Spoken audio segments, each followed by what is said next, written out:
Section 7a, graphing radical functions. Our objective is to graph radical functions. So in the last section, we talked about inverses. And if you were to find the inverse of x squared, you'd switch your x and your y's and you solve for y, and you'd end up with your inverse being plus or minus the square root of x. So this is the square root function that we are going to be graphing. And this is what the graph looks like right here. Now, the second thing we're going to do is we talked about cubic graphs. So if you were to, for this one, switch your x and your y, so you would get x equals y to the third and solve for y, now you have to take the cube root of both sides, so y would be equal to the cube root of x in this case, and that's where we get the cube root function, which is over here. So notice that it kind of looks like a sideways s. And also notice that we don't have the plus or minus in front because we're not getting rid of an even power. So let's first talk about our square root functions. Now, we're going to graph these on the same graph. Now, you can use your calculator to help you, but we're going to do the first one without our graphing calculator because it's not that hard to do. Remember, when we take the square root of a number, if it's not something that is positive underneath the even root, then we get imaginary answers. So if I look at this radical graph right here, if I try to do the square root of -1, I would get I. So I can't graph that. But if I go to the next number, 0, the square root of 0 is 0, so that starts my graph right here. The square root of 1 would be 1. The square root of, I would go to the next number, 2 is not going to give me a nice number. The square root of 3 doesn't give me a nice number, but the square root of 4 gives me 2. So I'm going to use that. And the square root of 9 is the next nice number, which gives me 3. So my graph is going to look something like this. And notice that it starts at some point and the other side continues on forever, because we can't have numbers that are below an x value of 0 in this case, because it makes underneath my radical an imaginary answer. So if we go to our graphing calculator, just to look at this, I graphed this first one. If I hit graph, and I guess I should hit zoom 6 for a nice standard window, this is what my graph looks like. And even just to show you, if I go to my table and look at my table values, notice that below 0 it says all errors. That's how I know that my x values are starting at 0. It's another way to tell. And also notice that I picked the nice numbers that I can take square roots of to plot them on my graph. So what we're going to do next is we're going to plot each of these and see what's happening to our graph. So if I put them into my calculator, y equals, and we can graph them all together by turning on these equal signs. And if I hit graph, notice that one was if I added 2, if I added 5, and if I'm subtracting. So notice that when we have numbers on the outside, it either moves our graph up or down from our parent function. So this would be our parent graph right here, y equals the square root of x. So that was the first one that we graphed in red. So the next one I'm going to do is this one right here. So I'm going to take my parent function and just actually count up 1, 2. So 1, 2, 1, 2. And so my graph is going to have the same shape. We just moved it up 2 units. So this translated it up 2 units. And this one right here was our parent graph. So for the next one, this one moved it up 5 units from our parent graph. So starting with the red, I'm counting up 1, 2, 3, 4, 5, which would be here. So 1, 2, 3, 4, 5. I'm just taking all the points that I had for y, 1, 2, and just counting up 5. So that would be my next graph. And then my last graph, we're subtracting 3 from my parent graph. So down 1, 2, 3.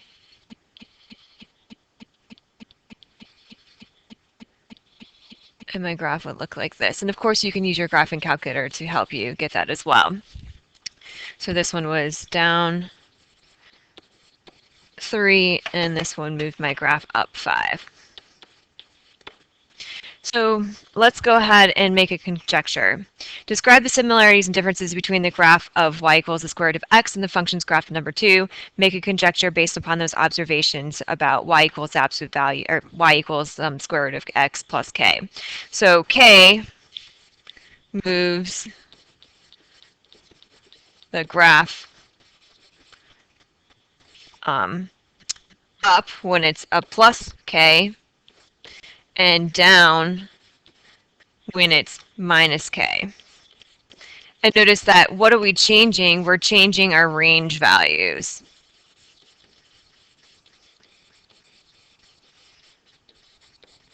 And remember, your range values are all possible y values. So now let's do the next part. Notice the difference between these and the ones we just did is that that number is now underneath the radical instead of being on the outside. So in my calculator, if I go to my y equals, we already have the first one, but instead of being the square root of x and then plus 2 on the outside, we need it underneath the radical. So in some of your calculators, you have to put parentheses. If you have a newer calculator, it does it underneath the radical for you. So most of you will have to probably do parentheses, which your calculator normally does automatically. So parentheses x minus 2. And that tells me that everything is underneath the radical and I can see it above it. So those of you who have an older calculator, again, make sure you have those parentheses put there to tell that it's underneath the radical. So for the next one,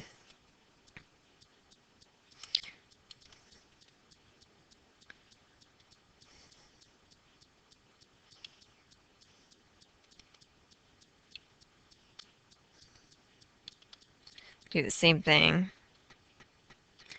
So now that I'm at equations enter, if I hit graph, I see there's my parent graph.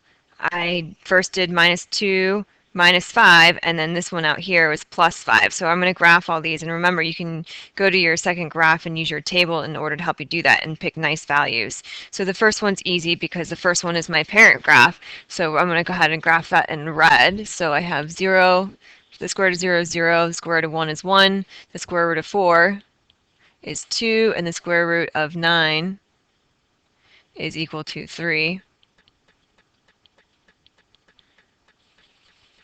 So that's my parent graph. Now for the next one, when we did minus 2 underneath the radical, notice that that's changing your x values now. So if I go back to my graphing calculator, and I'm going to go to my y equals and turn off these other graphs besides the x minus 2, just to show you, so I can hit those enter on the equal sign to do that. So if I go to my table and look at this graph, notice that we have error. Where do my values for x start? They start at an x value of 2, and we have numbers beyond that. So we literally took this graph and moved it to the right 2 when we did x minus 2. So we took all our values and did 1, 2 here, 1, 2. So I'm moving all my x values to the right 2, and this gave me my next graph, which was x minus 2. So this moved it right 2, and for the next graph, now we're moving this one to the right 5 from my parent graph. So I'm taking the graph in red and I'm counting to the right 5 units.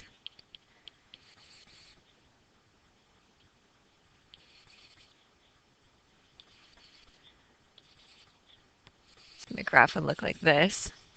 And then the very last one, we're moving it to the left 5. And notice that for this, the plus moves it left, so it's opposite thinking that you normally would, and the minus moved it to the right. So be careful when you see that. A lot of students end up accidentally messing it up like we did in the other sections. So left 1, 2, 3, 4, 5.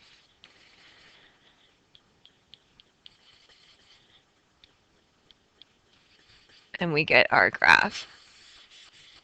Now notice that we moved our graphs to the left or to the right. So in this case, now the last one we were changing our range values. This one's changing the domain values. And remember, domain values are your x values. So when it's underneath the radical, it changes the x. When it's on the outside, it changes your y. So let's actually go ahead and write down the domain and range for each of these functions that we have. So remember that the domain is all possible x values. Well, where did our x values start? How do I know? I look at the radical that I have. And remember that underneath the radical has to be greater than 0. So the way that I can do this, I can take what's underneath the radical and set it greater than or equal to 0. Because if I plug in 0, we said the square root to 0, 0, but anything less than that gave me imaginary answers. So I know that my domain, and you can even look at your graph, your x values start here and they're going to the right. So we have x values greater than or equal to 0. And I know that my range values then are starting at here and going upward. So my range values are going to be y is greater than or equal to 0 because they're positive. Now if I go to the next one, I have plus 2 to my equation. So if you look at this one, notice that your x values are still starting at 0 and going to infinity. So my domain here would be as x is still greater than or equal to 0 because that's what's underneath the radical. My range in this case, however, changed because I moved it up 2 units. So now I know my range is going to be y is greater than or equal to 2 instead. For the next one, we have this graph here, my domain values, notice that x is the only thing underneath the radical, so still x is greater than or equal to 0. And my range values, we're moving our graph up 5, so y is greater than or equal to 5 in this case. And then for the very last one, our domain, still x is greater than or equal to 0. And again, you can tell by looking at the graph, all your x values for each of these graphs start at 0 and go to infinity. And then my y value was moved down 3, but we still have values greater than that. So y is greater than or equal to -3 in this case. So those are my domain and range for each of these. So remember, your range values go this way and your domain values go this way. So then for the next graph, let's do the same thing and write down the domain and range. So I know what A, because that's our parent graph, our domain still has x values starting here at 0 and they're positive, so x is greater than or equal to 0. My range in this case, I did not move my y value up or down, so my y values start again at 0 and go to infinity, so y is greater than or equal to 0. For the next one, now notice that underneath my radical, I have x minus 2. So if I take that x minus 2 and set it greater than or equal to 0, that's how I can find where my domain values are starting. So add the 2 to the other side and you get x is greater than or equal to 2. So those are my domain values because look at here, we're starting at 2 and we're going all the way this way for our x values. So the way that we would write that for domain in this case is x greater than or equal to 2. And remember, we can even use our graphing calculator to help us see that that's where our x values start, because notice that any x values below 2 just say error and they don't start until 2. So you can use your calculator as a tool to kind of help you see that. And even if you go to your graph and you hit trace on your graph, you can confirm if you look at your x values that are below 2, notice that there is no y value there. And we don't get a y value until we get to an x value of 2. So that's another way that you can tell that that's where your domain values start.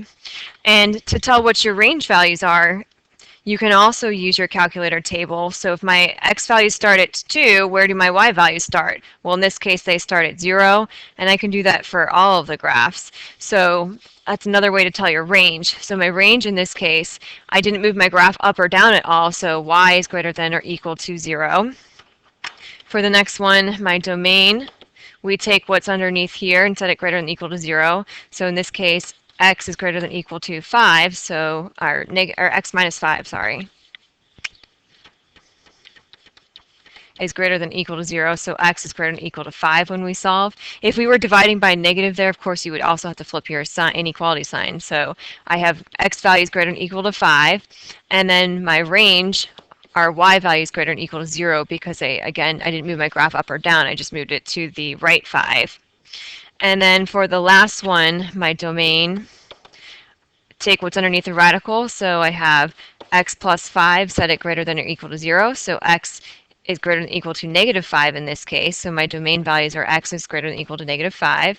And my range values start at 0, so y is greater than or equal to 0. So you can look at the graph or you can look at the equation to kind of help you figure out what the domain and range is going to be. So remember the two red flags we have for domain, variables that make the denominator 0 or variables that make underneath an even root negative. And so that's why I took what was underneath the radical and set it greater than or equal to 0 to find what my domain was going to be, or I looked at my graphing calculator. So it says, describe the similarities and differences for the last graphs that we were doing based upon if we had y equals the square root of x minus h. So that h value is going to move our graph to the right or to the left depending on what it is. So if we have y equals the square root of x minus h, our graph moves right.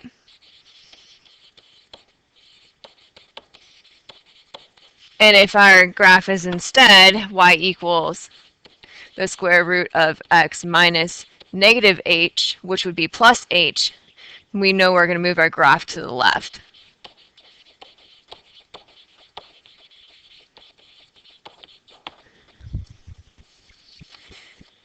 So the next one, it says on the same coordinate plane, we're going to graph the following functions. And notice instead of moving our graph left or right or up or down, we're changing this value that's in front. So my parent graph is the first one, which we should know what it looks like by now. Start at 0, 0, 1, 1, 4, 2, and 9, 3. So that's this graph right here. So you should be able to graph that one without even using your calculator. And for the next one, we are going to do 3 times x and then 0.5 times the square root of x, and then for d, we're doing -4 times the square root of x. And think about what we did with our quadratic graphs. When I had y equals x squared versus y equals -x squared, think about what happened to the graph and see if you can conjecture what's going to happen with that negative in front of our radical that we have here.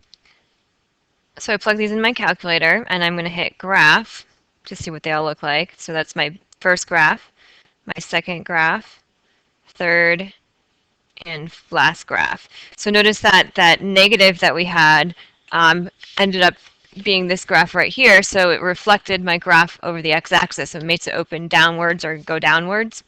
When this one right here is my parent graph, the y equals the square root of x, when we had the times 3, notice that, oh sorry, and that's actually not my parent graph. I did the wrong one. This one's my parent graph. When I did the 3, notice that it makes my graph look larger, so this stretches it vertically by 3. So this was the y equals 3 times x, and then notice that when I have 0.5 in front, it makes it look smaller than my parent graph. So it's called a compression by 0.3 is what we use for that value right there. So let's go ahead and in order to graph these, you can use your table. So if I go to my table in my calculator and I take a look at these,